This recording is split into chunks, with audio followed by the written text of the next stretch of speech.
that's all we can have. Big one's got. I mean, unless we have like welcome to Trinity. Hey, girls. That's all signage, right? That's like voting.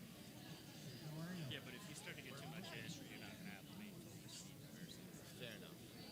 Fair enough.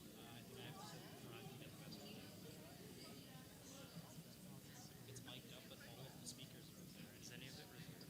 I don't think so. Sir, how are you? That was.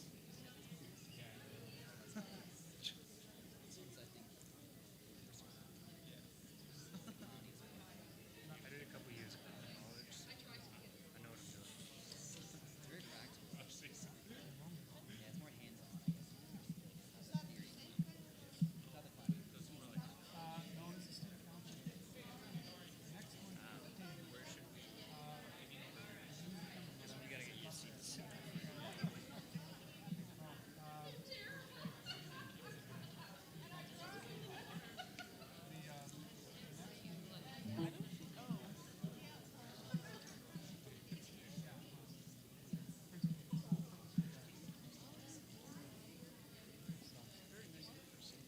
I just came on my 1021 class. Tracking my story. No, I haven't. I haven't even looked at my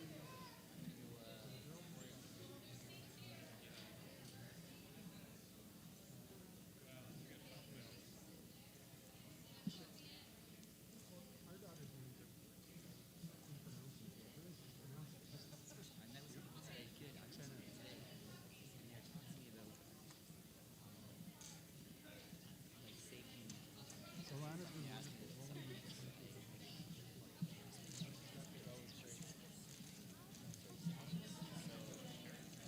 they're from KCL. Like they're what's the furthest thing? What am I gonna do with them? So they're trying to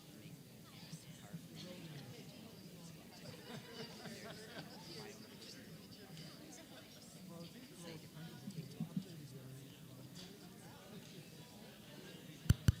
like Western. Wow. They want it because like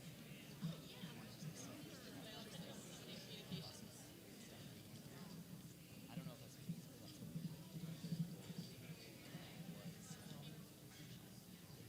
they're doing other stuff as well. Like based on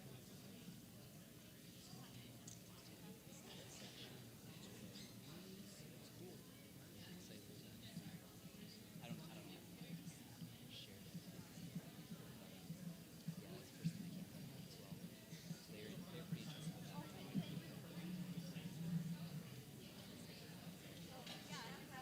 Sound good? Alright, sounds good.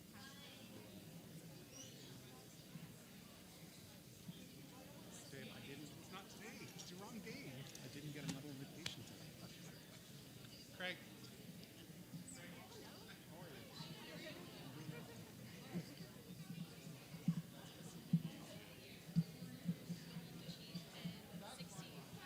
And she's talking about Truth and Reconciliation Commission. Nice. Yeah. Fun stuff. Oh yeah. Should be good.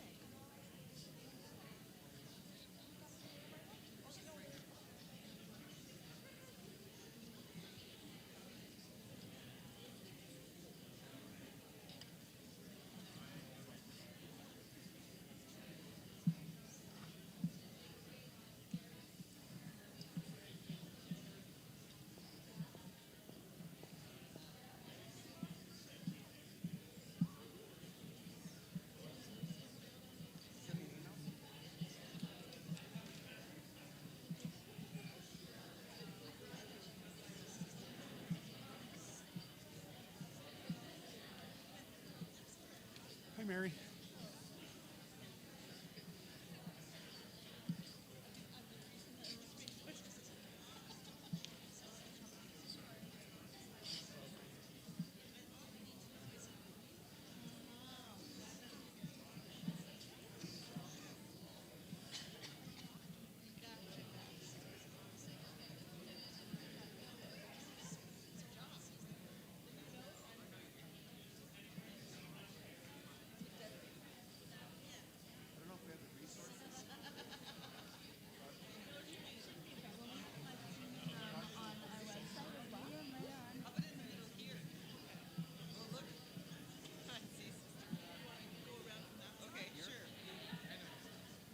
Grab that. Oh, it is.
like it right here.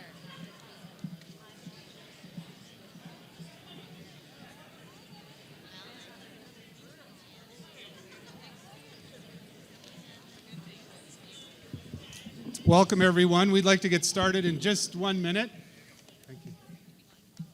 We like to have the trains run on time for the King's Hour. We like to have everything done in an hour, so to make sure that we have more than enough time for our guests to speak today and some questions. And at the end, students get first crack because they often have to go to classes. But we might extend it a little longer, but we want to have students ask questions first. So I just want to make sure as you settle into your seats that Chief White-Eye is good to go.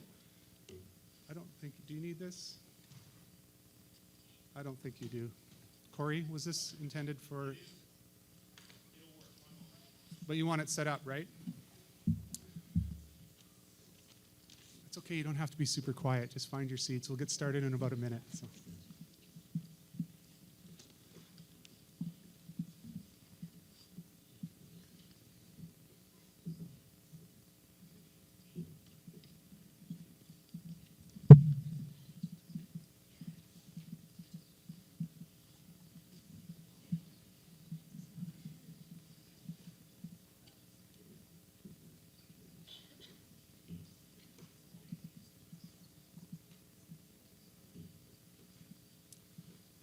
So welcome, everyone. My name is David Sylvester. I'm the principal of King's University College, and I have the happy task of welcoming you to the Joanne and Peter Kenny Theatre today for the third installment of our King's Hour. This series consists of lectures, discussions, and performances on relevant and timely issues of importance to our community here at King's and the community in which we live. And for my part, I can't think of a more timely and significant issue than the one that will be taken up today by our guest, Chief Leslee White-Eye. And so I'm delighted for the good turnout. This is great. A special welcome to somewhere out there is our counselor for Ward 5 and Deputy Mayor Maureen Cassidy, Tanya Park, our counselor for Ward 13, our newly elected Member of Parliament, Peter Fragiscatos. Welcome back to King's, Peter. And Ryan, he's a King's grad. They're both King's grads. We're very proud. Our colleagues from the Indigenous Services at Western, welcome. Our guests from the Indigenous communities in our city and region in this particular part of the world. Members of the Congregation of the Sisters of St. Joseph of Canada. Keep that one in mind. I have an announcement to make later. And students, members of our community, broader community, neighborhood, and students, faculty, and staff, and members of the King's boards that are here. I would like to begin by acknowledging that this event is taking place on the traditional territories of the Anishinaabe. I'm not very good at this. Alana's been coaching me all day. Haudenosaunee, Shawnee, Attawandaron, and Lenni Lenape Indigenous peoples. On June 3rd, 2015, the National Truth and Reconciliation Commission, under the leadership of Justice Murray Sinclair, completed its long-awaited report detailing the findings of the National Inquiry into the 100-year history of the so-called Indian residential school system. The TRC report, Honoring the Truth, Reconciling for the Future, is a document each and every person in this room should read. In fact, I think it should be a requisite of citizenship and membership in civil society in this country. While conceived and funded by the Canadian government, the residential school system was implemented primarily by Canadian churches. And Roman Catholics operated more than half of the schools that housed some 150,000 young children. The report boldly concludes that this sanctioned assimilation represented nothing less than cultural genocide, a conclusion recently echoed by Canada's Chief Justice of the Supreme Court, Beverly McLaughlin. All Canadians are now faced with the challenge of coming to terms with this very dark piece of our history. Catholic universities have a particularly urgent responsibility to respond appropriately to this reality, given the historic involvement of the Church and Catholic educators, our public commitment here at King's to advance social justice, and the present reality that many Indigenous students are on our campuses, a fact that will only increase as Indigenous peoples are the fastest growing population in Canadian society. To my mind, the call to name and honor the truth revealed in the TRC and to commit to healing and reconciliation is a responsibility that belongs to each of us. At the same time, responding appropriately to the TRC is perhaps the most important and promising challenge facing Canadian universities today. So today we have the opportunity to begin this important dialogue here at King's. As I sent out in my email, this is not any usual King's Hour. This is the beginning of a conversation. And I'd like to invite up right now, Alana Pauli, to introduce our speaker. Where'd Alana go? Oh, she's hiding. Alana is a King's student in her third year of study and an honors double major in social justice and peace studies here at King's with global development at Huron.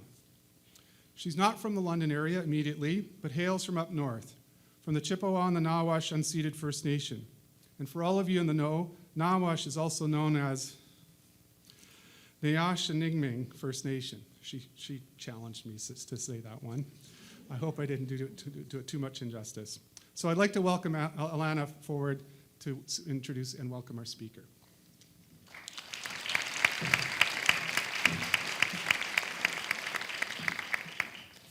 I have known Leslee for many years as my extended family through the Three Fires Medewan Lodge, and it is an honor to introduce her to you today. Leslee White-Eye is the newly elected chief of the Chippewas of the Thames First Nation. Thanks. Okay, that's better. Do you want me to start over? Or? Sure. Okay, thank you for the introduction, David. I have known Leslee for many years as my extended family through the Three Fires Medewan Lodge, and it is an honor to introduce her to you today. Leslee White-Eye is the newly elected chief of the Chippewas of the Thames First Nation.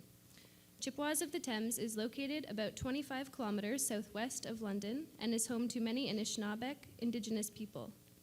Leslee began her term in June of 2015 as the first woman chief for the nation since Arletta Silver in 1953. For the past 8 years, Leslee has been an education officer in the Aboriginal Education Office for the Ontario Ministry of Education. Leslee began her teaching career at Antler River Elementary School in Chippewas of the Thames First Nation. She then worked at a regional level for the Indigenous Education Coalition that supported 10 First Nation communities and urban organizations in Aboriginal education. There, she learned about the importance of strong relationships with fellow First Nation communities and partners. Leslee earned her political science and Master of Education degrees at the University of British Columbia in Vancouver and her teaching degree at Nipissing University in North Bay. Throughout all of these experiences, Leslee has enjoyed the strong support of her family, including her husband Dennis, 3 children, her parents, and many aunties and uncles. Leslee also acknowledges the support of her extended family, including the Three Fires Medewan and Sundance families, and her work, sport, and recreation families. It is with great pleasure that I now would like to introduce to you Chief Leslee White-Eye. Thank you.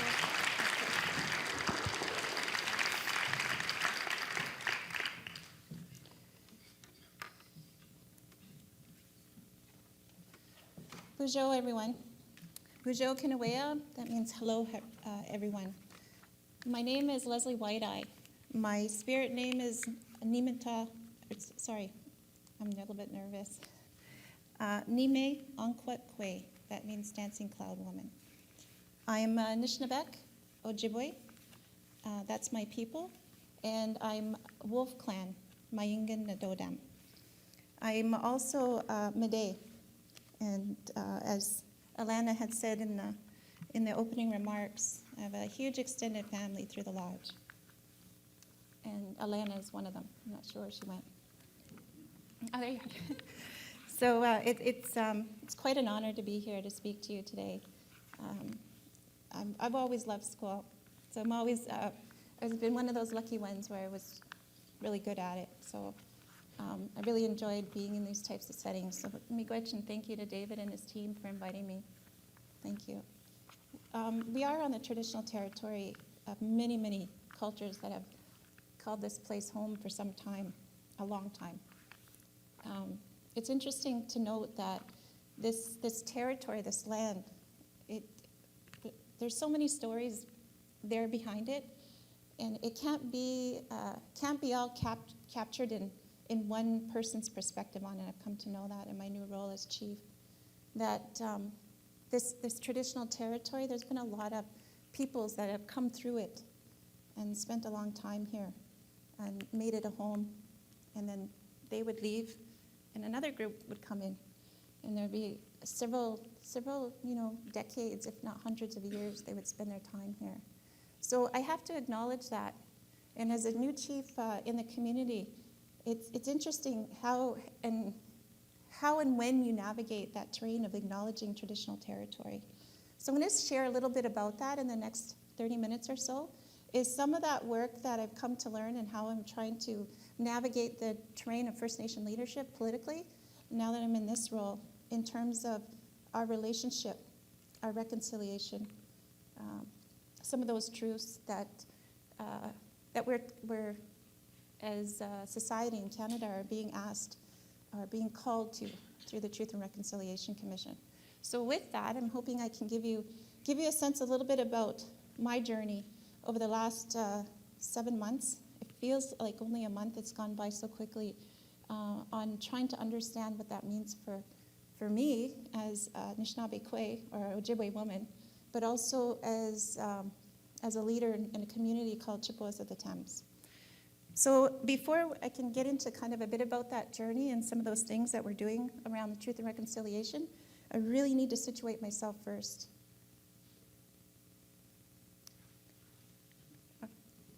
Do I point this way? Okay.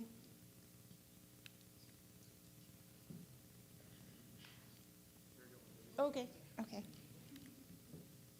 Oh. Oh, I did that, didn't I? Okay.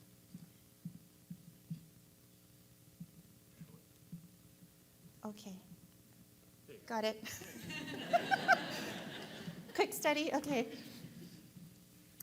So what I thought I'd do in the next 25 minutes or so is, first of all, just set the context. Our teachings tell us that we're situated always in when we share knowledge in a time, a place, a generation, a space physically in your own being. And we have to remember that because we bring a perspective to knowledge. And so when we do that, we're not actually trying to suggest we know it all, that we situate ourselves and we can't speak for others about that particular knowledge because we don't know it all. So what I'm going to do in the next, hopefully, couple minutes is situate myself. So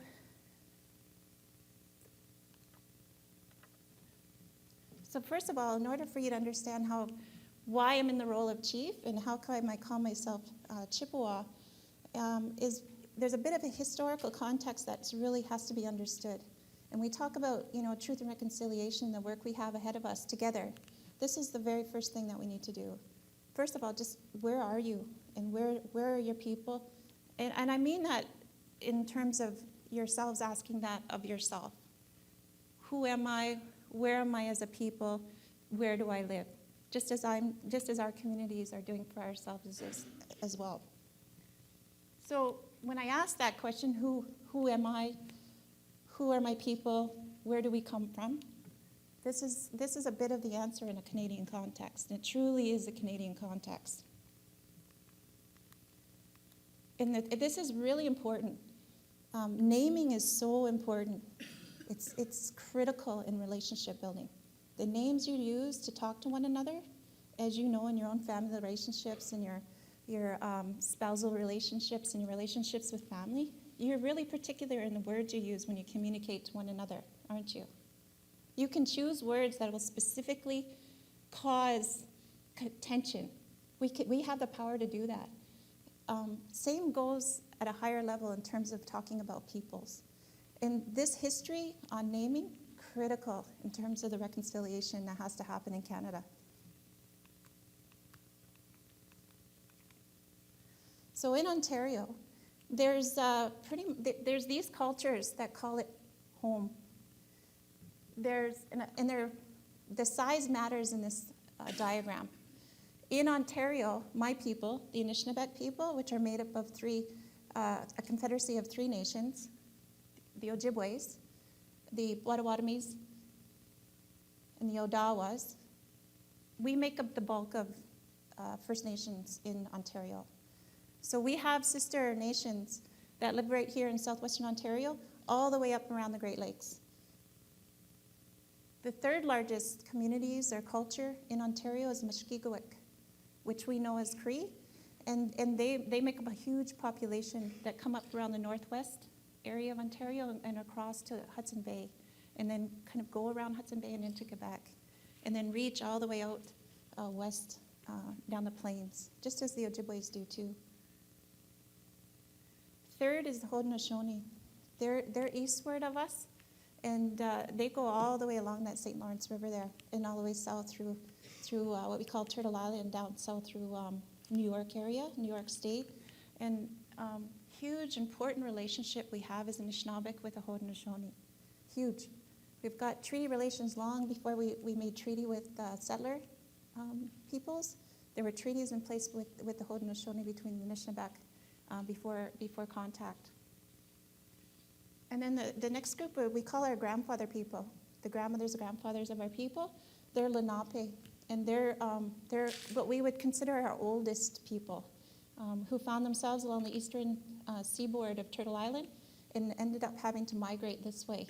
And we call them the grandfathers because they carried in those original peoples that carried those original stories for us. And there's a big, huge relationship between the Lenape and the Ojibwe about that. And then finally, the Algonquin. We've got a small population just on the eastern side, just below Ottawa there, that are Algonquin, and they move into the Quebec area mostly. So it's important that you understand that what I'm describing to you is our people as we would have called ourselves in our own languages. This is critical. And why I'm taking time to describe the region in which we call our home, it's because there's been this kind of geographical overlay of a map placed on top of us. Unfortunately, we had no say in that. And what it's done is it divided communities up. And for us, border people, huge issues internationally between our sister relations in Michigan and all around. It causes some challenges for us. So the other part about this slide I want to make sure that you understand is we've also got these labels, these names, these titles that were given to us. It's important that we understand that relationship of being named as opposed to naming ourselves. So being named, you can see some of those titles that Canada or federal government has used to name us. And that's been a long-standing tradition in the society called Canada, and it's caused a lot of turmoil.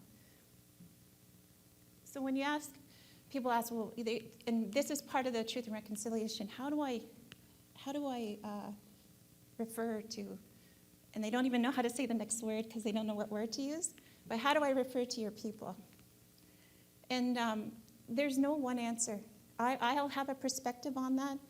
My friends from Oneida will have another perspective on that. So I guess I'm giving you permission to know that you're going to be wrong sometimes, and that's okay.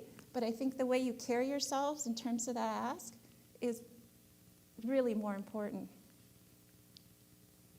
So the last thing I want to say about this is that wherever possible, I guess the best answer I can give you is if you can start at the bottom there. I should actually flip this slide. I think we'll do that next time. We'll start at the bottom, and if you're going to be referring to someone and their people, find out how they named themselves and use that term. And that's not always possible. And so if it's not, then you'll go to the next larger cultural group name, Anishinaabeg. Or you might then, if that's not even possible, then you might want to for sure find out if they're First Nation, if they're Métis, or if they're Inuit. And then if that's not even possible, then I guess you have to use the word Indigenous. And if you have to, I guess you would use the word Aboriginal.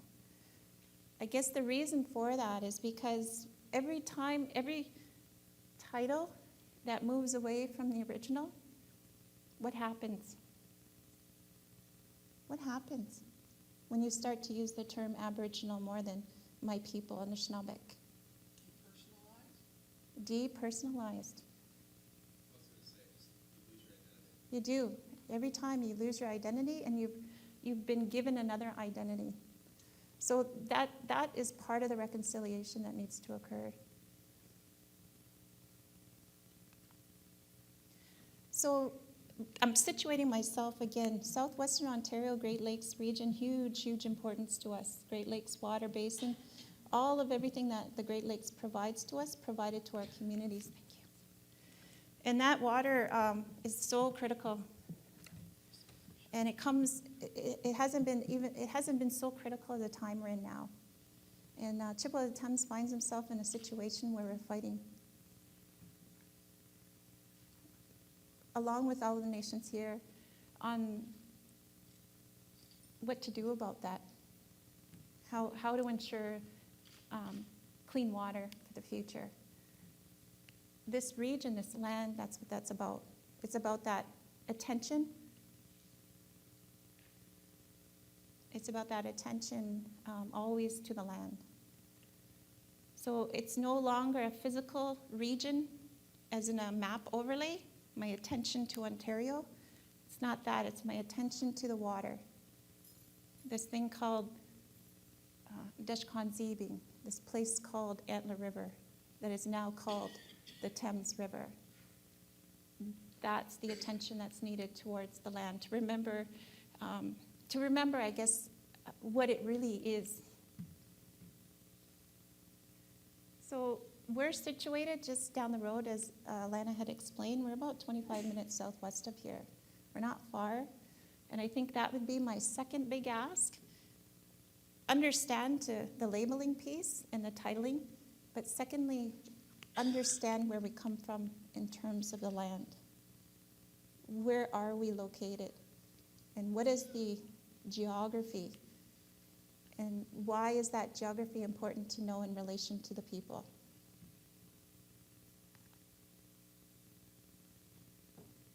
So prior to treaty making time with the settlers, we would have had, or even probably not too long after that, up until 1876 anyway, these would have been our traditional governance systems.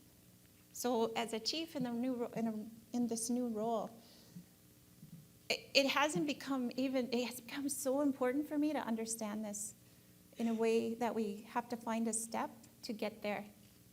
Before I could just, as a teacher, kind of stand up and explain what each of those meant. But now in the role of chief, I really actually have to figure out how are we going to get there. That's a different ask. So it's the good thing is I have a whole lot of support and advisors and elders and lots of knowledge keepers who know how to do that. This isn't the current governance structure, though, at Chippewas of the Thames. This is not currently how we decide our leadership. And my title as chief it doesn't play into this governance structure the way it's defined now. So before we get into the kind of the details of how I find myself as a chief, you have to understand this part. So this is the third part of Truth and Reconciliation, is that we're tied to a land, and you are too. I guess that's my ask, is not necessarily, we're all as a people tied to a land through water, air, our natural needs to survive, to respect that. But we're also tied together through treaty. And for Chippewas of the Thames, those are the treaties that tie us together. If you're living here in London,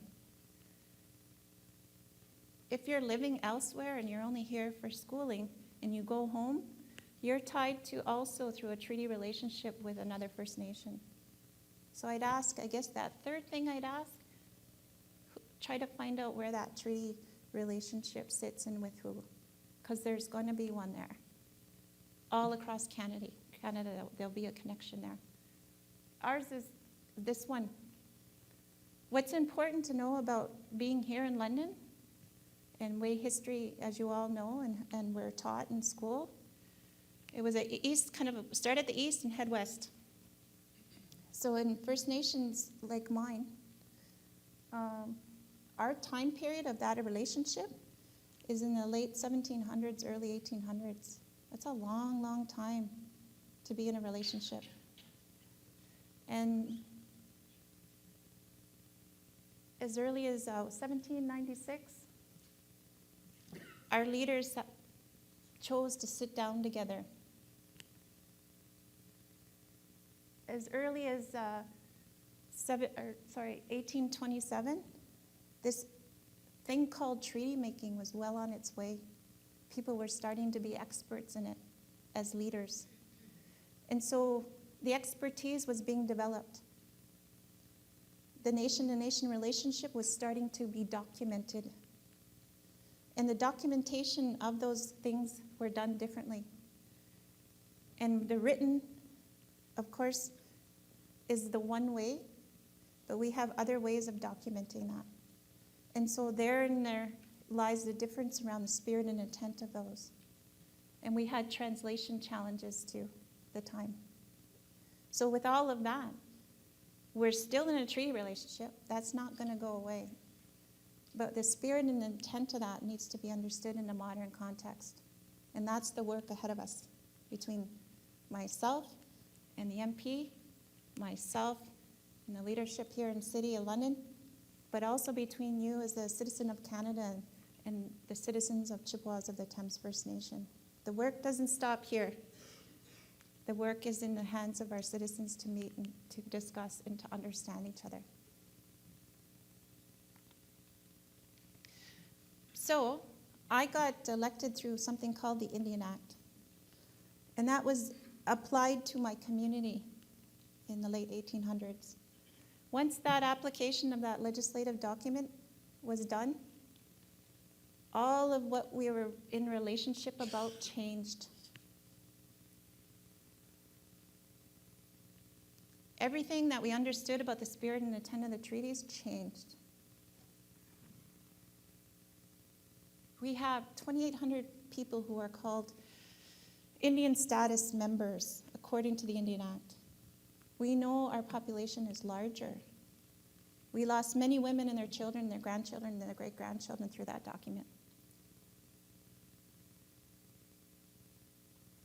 We have, as a result of that document, we have 12 counselors. If we didn't have that document, we'd have appointed chiefs in different areas under a clan system. And they would have been raised up to do that work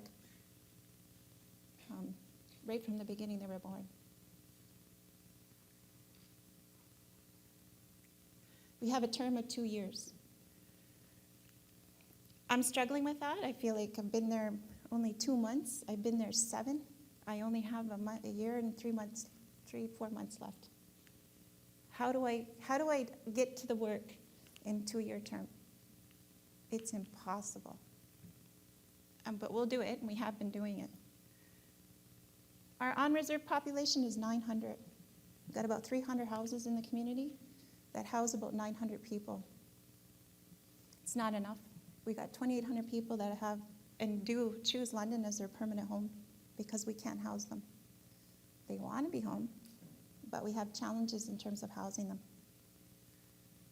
So that's how I come here to be a chief and to be able to speak to you. We go through an election process, and I'm here as a result of that election process. Here's the team. But what I want for you to see in this particular picture is the Eagle staff. All of everything, our laws. Got to give recognition to my father, George Henry, because he constantly reminds at every table the 3 laws that our people always followed. And they're all written on that Eagle staff. That Eagle staff now sits with us at the council meetings to remind us of that. So that documentation of law, that's our documentation, that Eagle staff. Everything that, how we're to conduct ourselves as a people is written in that Eagle staff. How we're supposed to conduct ourselves in creation, natural law, is written in that Eagle staff. how we're supposed to conduct ourselves with spirit is written in that.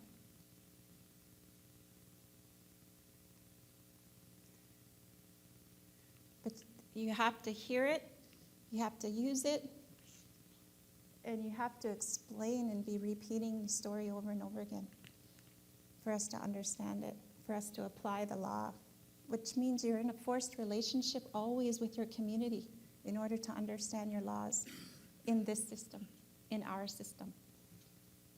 There's responsibilities for every aspect of that Eagle staff by someone because of their clan. It's a shared, definitely a shared leadership. So what's that all got to do with Chippewa and Indian residential schools and the TRC? Everything. We at Chippewas of the Thames had an Indian residential school right in our community. Not too many communities had them physically right in on the reserve. We did. And we did for quite a long time. There's a picture there and I wanted to link it so you could find it yourselves if you wanted to go back to it. It's part of the childrenremembered.ca website, and on there are all the Indian residential schools in Canada. We're one of them. That there is the school that sat within our boundaries for a long time, over 100 years. That's how many decades of children that have gone through there. That's what we're dealing with. That's the challenge we have. That's the long time of work ahead of us that we're going to need for healing. It originally started with the building behind it, but it wasn't enough to house all the children that were coming because we took on not only our own children, but children from all over Ontario and Michigan. And so they made a bigger school. And the one in the front is the school that stayed there till 1946. So it was there for some time. That's the challenge, I guess, as a new leader in terms of truth and reconciliation is how do you make sure it's not forgotten while at the same time giving the survivors peace?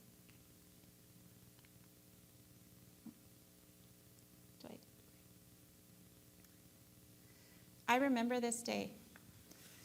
And I think if you were to ask many First Nation people, you know those events in your lives that a whole society just stops? And I talked to my mom and dad about this, do you remember when 9/11 happened? Everybody can pinpoint usually the time or what was happening in their lives when that took place. They'll remember the president there, John Kennedy's death. They all stop and they remember what happened. There was something, right? There was a truth that was being told, a truth that all of a sudden come to light.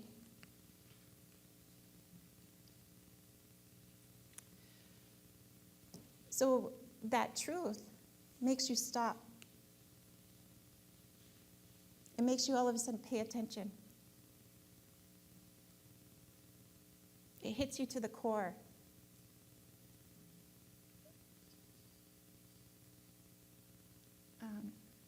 This day, I was at the car wash on Wellington Road, waiting for a spot to come open.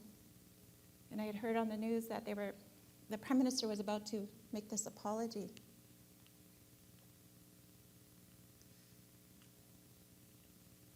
And I remember going, I knew it was coming. I just had forgotten the time. But I wasn't able to get home, so I could just hear it. I just heard it on the radio.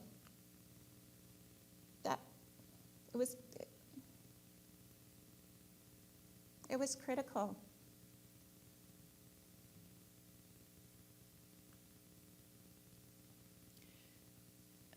This was in 2008, and our community had,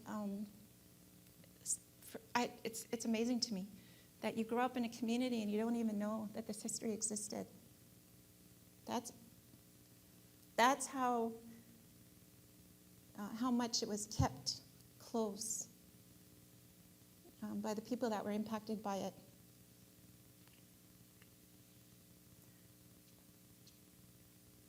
We had only just started to find out about it, probably a few years in a big way for the community, when a filmmaker decided to come down and interview a bunch of survivors. And when we looked at the list, and because get a buzz around the community, and people go, oh, they're going to get me on camera, and I'm going to tell my story, and there's a TV crew in the community, a buzz goes around. And people were saying, well, you're going to tell your story? Yeah, I think I'm going to do that. I didn't even know you went to residential school. Yeah, I went there.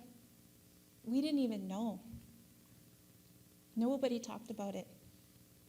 So you can see when nobody talks about their education for generations, what does that do? How did you all come to be here? Somebody probably around you in your house all the way growing up talked about how important education was. It was probably really important to somebody, and they imprinted that on you. That didn't happen in our communities.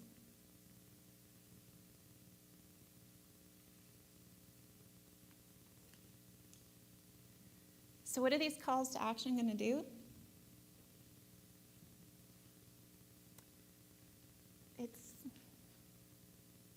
It could be like 2008 for us, that moment, or it could not be.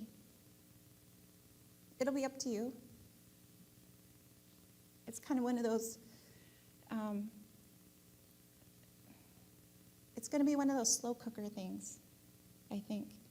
A nice, steady, consistent go at it in little small ways that we're going to make the big difference here, I think, on this one. So there's this calls for action. They broke it up into different areas. And I'm not, when I looked at it this way, I hadn't really looked at it this way. I went right to education. I went right to the things that mattered, what I'm passionate about. And then I was asked to speak about this, and I started to think about it in terms of governance. And it's actually outlined how we govern ourselves, not only in Chippewa, but also in city parliaments and federal and provincial governments. We departmentalize the work under categories, and which is important. It's important. But what it also does is you lose the story of the integration of the importance of those things all working together sometimes. And that, for us, I think, if we're looking at the successes in our communities, that I'm looking and searching for as a new leader all the time, reaching out to my fellow chiefs and asking them, what's working? Let's talk about success. They're ready to share, and it's not about one particular area, it's because they all work together and integrated the support for the community that made a difference in that area. So this TRC calls to action, there's lots there. Lots there. And I guess my ask is going to be of you, and has been of myself, is what is truth? What is reconciliation to you, to me, to us as a nation? And what are we going to do about it in a short period of time? And maybe midterm and maybe long term. And so those conversations are starting. I got to sit down with the team here at King's, and we got to talk about what can we do. Let's not put something all on the big plate that we all walk away and go, feel really good about it, but it's too large, you can't see the end of it. Let's just pick one or two things. And I get to meet with the City of London and talk about the very same things. What can we do to reconcile? What can we do to understand one another? What's the work ahead of us? Because there's lots. We got concerns. We got concerns about the environment, Thames River. And how do we get those concerns heard, and how do we talk in a way that reconciles the relationships, but also makes them prosperous in all definitions of what that means. So it's going to happen. I believe it will. The leadership is open to it. That's what I'm looking for. It's easier to work with the folks that have the door open. I've learned that in education. There's so many champions out there. Let's work with the champions. Because it just feeds your energy. It just keeps you going. And then hopefully the naysayers, they become more and more the minority, and they realize that something's got to change as well. I'm not going to spend a whole lot of time on that area, because it'll burn you out. We'll work on the champions. Let's sit down and talk together with folks that the door is open. At least that's been going to be my approach. It seems to work so far, being here about 6 months. Go find the champions, the ones that want to have an open conversation, figure out. It's going to be hard. It's not going to be easy. But boy, the conversation moves so much quicker when you got someone who's willing to listen. So next steps for us, governance, we got to get back to that clan system. It's going to take a long time, but I think the first step is we're going to raise our awareness in our children. It's already happening. They're going and reaching for their spirit names. They're going and reaching to find out their clans. So our work is just to put in front of them all of the knowledge keepers and the elders that know that and can help them find and reach back to their ancestors of who their clans are. Then when that gets comfortable and people are confident about their clans, then we'll probably gather by clans again. Next time we have a community meeting, maybe instead of breaking up by age, we'll say, can we get the loons over there and the martins over here and the bears over here, wolves over there? Could you guys all get together and discuss what we should do about this land claim? Tell us what you think. Won't place any responsibility on the fact that they're loons and they're the governing people. Won't be asking that right now. Maybe we'll ask that in about 10 years when they develop their capacity as loons to raise one and up again as loons. But it's possible. Culture. We got so many grassroots groups working together, and we've got, and it's happening in the grassroots level, and it's happening with our young people. And when I say young people, I mean the 20 to 35-year-olds. They're calling for us. They're calling us, where are you? Tell us about who we are. What happened?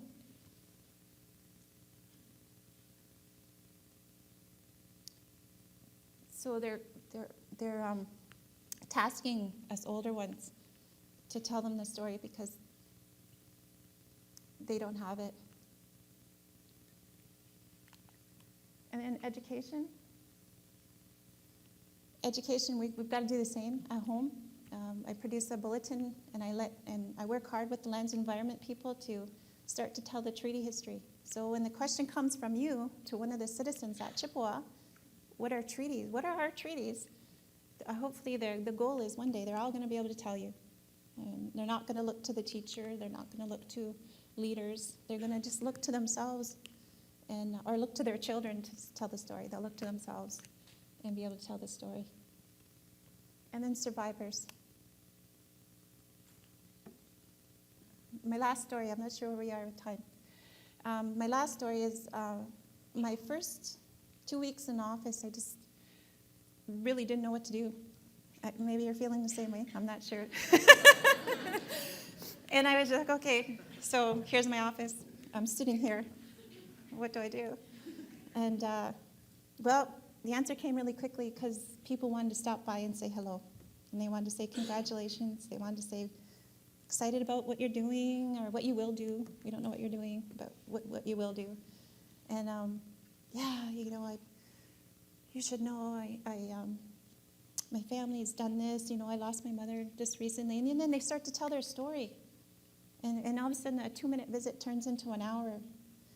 Well, in that 2 weeks' time, I met 5 survivors. I think 3 of them I didn't know they were survivors. I was, what? You went to Mushhole for 10 years? Yeah, I left at 10 and came home at 16. Did not know that.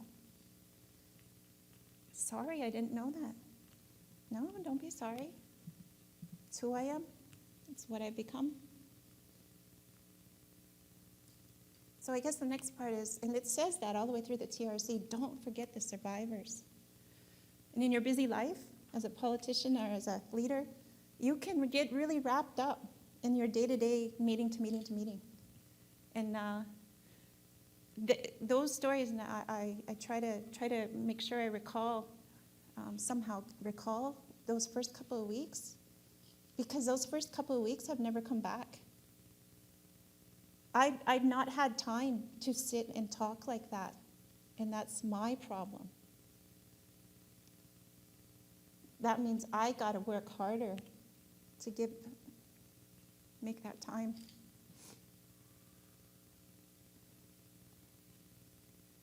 I think the last thing I want to say about this is that person just to the right there, that survivor, that's my father-in-law. This relationship we have with the federal government, with yourselves, with each other, it expands everything. It expands our cultures, expands our regions, our physical geography, land, everything. My father-in-law is a survivor of a mush hole there in Brantford. Difficult, huge difficult time for him.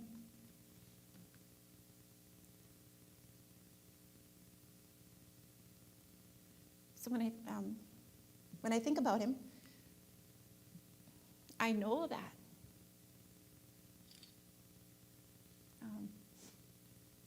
And then I have to be reminded he went to Vietnam. So as a child, you go through that, and then you get sent to Vietnam, and all of what that was.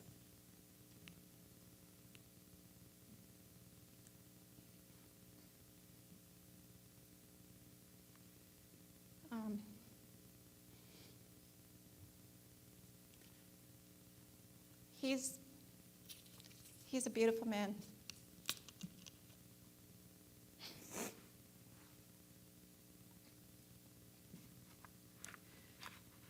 He's a graduate of Western.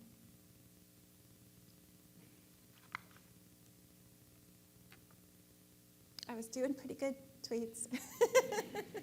My daughter's back there. He's just incredible spirit, huge, credible spirit. And he has his troubles because of those times. Those were caused by him. He didn't make those choices. He was told to go to that school. He was told he needed to sign up and go to Vietnam. He experienced and he saw things nobody should ever see.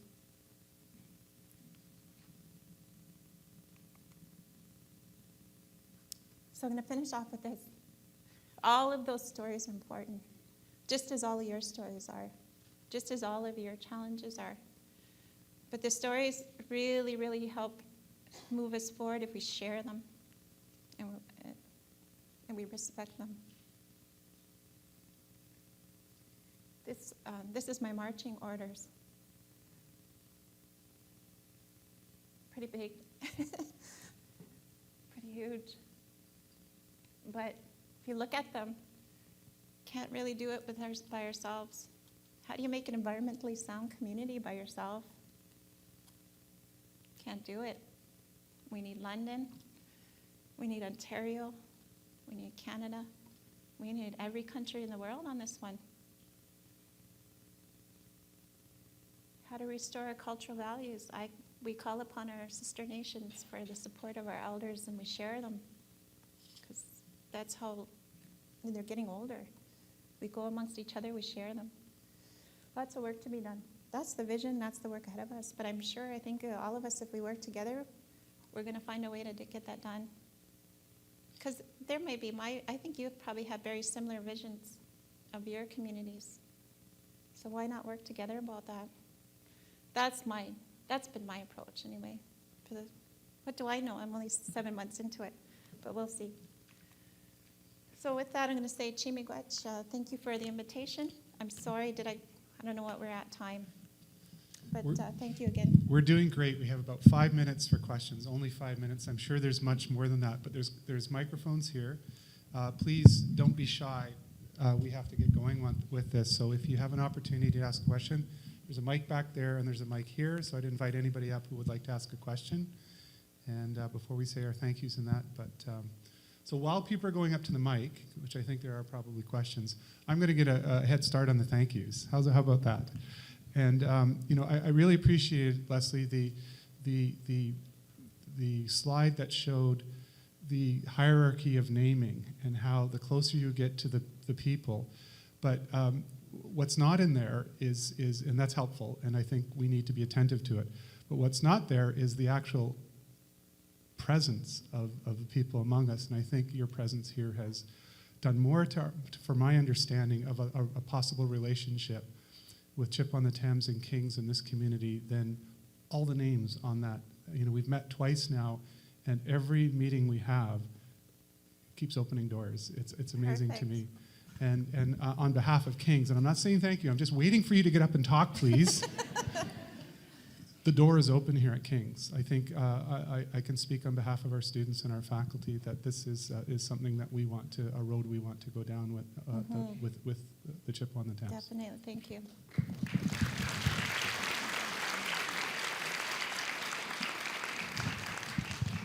Hello, my name's Lynn Cram. I'm on the board of Kings, and I don't really have a question, but I guess I have a truth that I just thought I would share with you, which it's interesting. About 7 years ago or whatever, I have a very proud family history, as we all do, and my grandfather was in the military, and I found out about 7 years ago that, 7 to 10 years ago, that he was involved as one of his duties with the Second World War of signing the papers for the military in taking over Chippewas area for military training.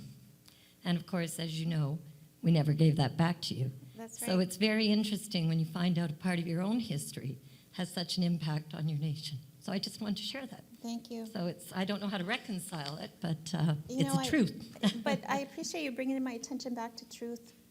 I asked my kids this morning, getting ready for this presentation, I said, hey, you guys, what does truth mean? Mhm. They're just kind of quiet. Well, Mhm. tweets right away. Mhm. Well, it's honesty. Oh, okay. My son's a little quieter a couple minutes later. It's taking responsibility. Mhm. Wow, okay. Tweets, tell me about that. What is honesty? Well, you know, when your teacher says don't lie, tell the truth. Mhm. Oh, okay. So if it's not a lie, then it's a truth? Well, if it's not real, okay. So truth is something real. Mhm. Okay, Thank you. thank you very much.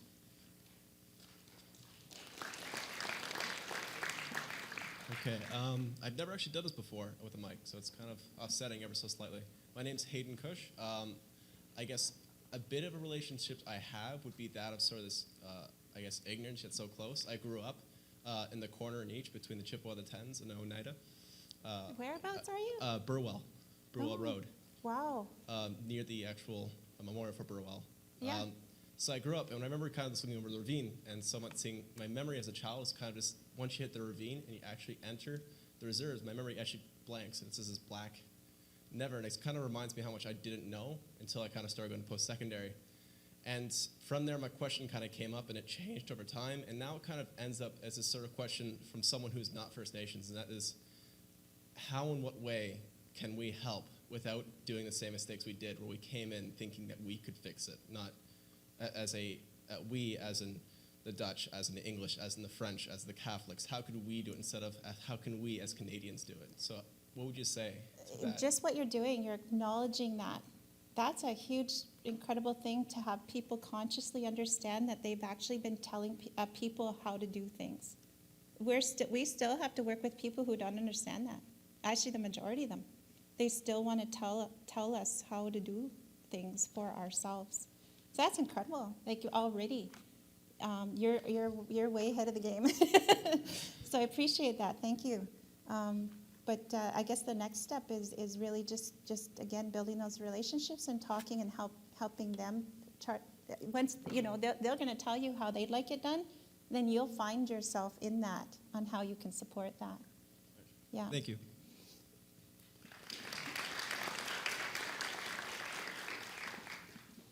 I'll try to keep this brief. I'm a poli-sci student here, probably one of the older ones. I'm a poli-sci grad. Oh, congratulations. And look what I'm doing.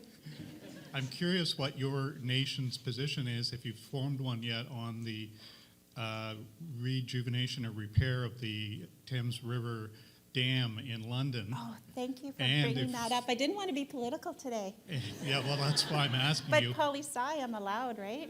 And if you've had a chance to express the position to the federal government or the city. All of the above, yes. Just recently, in the last couple of weeks, we had a very active special interest group come and present to us in January, early January, about this in a very detailed way. We were aware, but what it did is put a little bit of fire under us in terms of timelines. We didn't realize how, I guess, this thing had kind of ramped up attention because of a recent decision made. So yes, we have done that, and our position is that we want that decommissioned, and we'll be working really hard to with the city on that front. So yes, that I can clearly tell you that is the position. I have over here, I have a question. My name is Dave Lavoie. I'm a student. I'm not a professor or anything, or a teacher like that. What you're feeling with places like Athabasca, Laurentian, that have made it mandatory for all students to take First Nations courses? Oh, I come from education. I worked at the Minister of Education for 8 years in implementing the framework. I'm all for that. There's no question that has to happen. There's no reason why it shouldn't have happened a long time ago. I mean, if we're going to have to go mandatory, sure. Ideally, we should have had it integrated throughout the curriculum in every course, every discipline, everything that we do. But if that's the first step in terms of making sure it happens, I'm all over that. As the Truth and Reconciliation Commission on Education is educating not only the elementary, but universities and making it mandatory. Yes, definitely. Okay. Yeah, and to be honest, the work has been done at the university level. I get a chance to be in front of teachers and training teachers, and I'll ask them, that's the first question, like, what do you know about Aboriginal peoples? And they'll all put their hand up because they took something in a history class or a social sciences class, and they're well versed in certain areas of it. And so I definitely have to acknowledge the work that is being done. There's been work done. We got more work to do in the secondary and elementary. Nicole, I'm Chippewa as well. And I just Hi. wanted to acknowledge that comment, and some of us who are part of the CASWE, so the Canadian Association of Social Work Education. At the AGM last year, we're actually able to, on the cusp of the Truth and Reconciliation, put forth as the student delegates a proposal that it become mandatory that an Indigenous Studies course be put forth in every Canadian school of social work. And that passed at the AGM with an overwhelming response. So Great. I think that you can Times probably are expect changing. that. Thanks for sharing. Hi, so you mentioned before that every community, including London, has a tie with a different treaty. Tribe, a different. So they have a treaty with a different tribe. I'm not from London. I'm from Mississauga. How do I find out what tribe we're tied with or treated with? So one resource, although my best answer is you would make contact with the Mississauga New Credit, and they would tell you. But we all are in a technical, logical age, and you can Google it. And Ontario's created this map. There's some caution around that too, though. There's a map there, and it'll outline every treaty in Ontario on the map. So it's readily available for sure, that information. But you should go talk to Mississauga New Credit. Once I have that information, is there a way I can kind of like get in touch with the tribe that we have a treaty with, or like? Yeah, what can I do get with those that? calls. I get those calls in my office. People are wanting to know more and make connections. And depending on their specific question, we've got incredible staff, and we provide some sort of response, whatever it is that you're asking for. I can say that about our administration. I'm not, that would be the best way, is to make that initial contact, because there's usually people who can help. Thank you.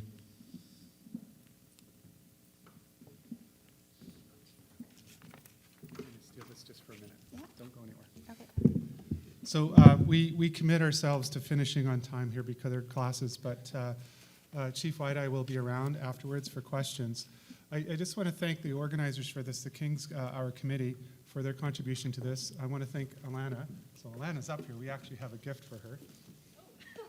Thank you. Thank you, Alana, for the great job in representing the students at King's.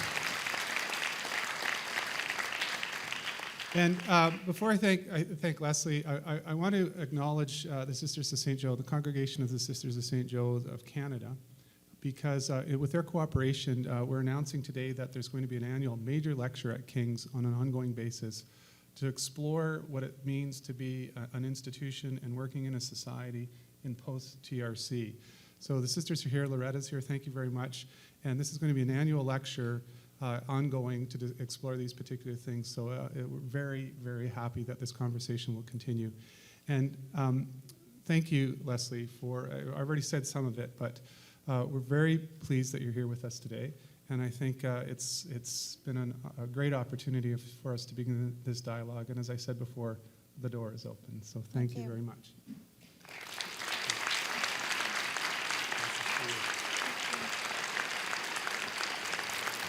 So I want to thank everybody for attending. Our next King's Hour is in March. It's up there somewhere.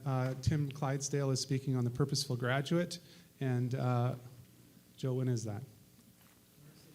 March 16th, 3:30 p.m. here, the next King's Hour. Thank you all for coming, and thank you again, Leslie, and everybody that made this possible today.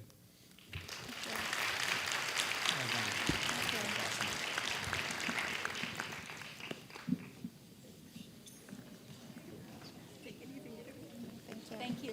So we timed that okay? Okay.